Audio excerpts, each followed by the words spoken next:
Des mugshots d'immigrés ont été installés devant la Maison-Blanche par l'administration Trump.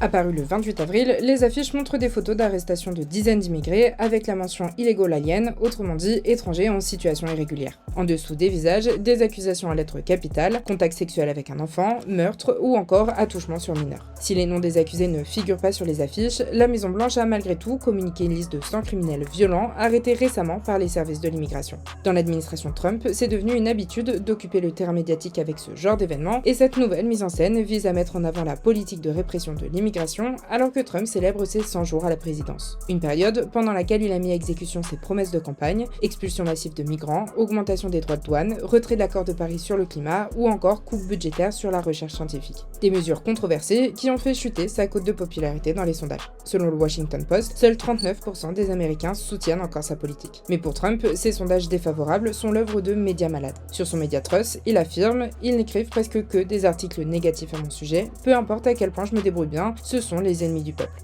Mais pour ses opposants, ces 100 jours ont surtout été un véritable enfer.